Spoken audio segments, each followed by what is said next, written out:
మనలో చాలామంది ఒకే ఒక్క టెస్ట్ చేస్తే నా గుండె బాగుంది నేను సేఫ్ అని అనుకుంటారు.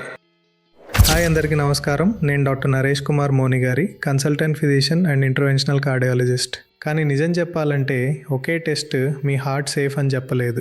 ఈసీజీ నార్మల్గా ఉండొచ్చు, ట్రోపోనిన్ నార్మల్గా ఉండొచ్చు, కొలెస్ట్రాల్ కూడా నార్మల్గా ఉండొచ్చు, అయినా గుండె సమస్య ఉండే అవకాశం ఉంటుంది. ఎందుకంటే ప్రతి టెస్ట్ ఒక్కో భాగాన్ని మాత్రమే చూపుతుంది. ఈసీజీ హార్ట్ రిథమ్ చూపుతుంది, ట్రోపోనిన్ డ్యామేజ్ చూపుతుంది, ఎకో పంపింగ్ పవర్ చూపుతుంది, స్ట్రెస్ టెస్ట్ ఎక్సర్సైజ్ సమయంలో ఎలా ఉందో చూపుతుంది, సిటీ స్కాన్ బ్లాకేజెస్ చూపుతుంది. కానీ ఒకే ఒక్క టెస్ట్ కూడా టెస్ట్ మొత్తం గుండె పరిస్థితి చెప్పదు. అందుకే ఏ టెస్ట్ చేయాలి అనేది మీ సిమ్టమ్స్, మీ రిస్క్, మీ బాడీ ఎలా రియాక్ట్ అవుతోంది ఇవన్నీ చూసి డాక్టర్ నిర్ణయిస్తాడు. కాబట్టి ఒక్క రిపోర్ట్ నార్మల్ అని, నాకు ఎలాంటి హార్ట్ ప్రాబ్లం లేదు అని అనుకోవద్దు. మీ బాడీ ఇచ్చే చిన్న సిగ్నల్స్ అయినా ఇగ్నోర్ చేయకండి. అవసరం ఉన్నప్పుడు వెంటనే సరైన టెస్టులు చేయించుకోండి. మరిన్ని ముఖ్యమైన హార్ట్ హెల్త్ అప్డేట్స్ కోసం ఫాలో చేయండి.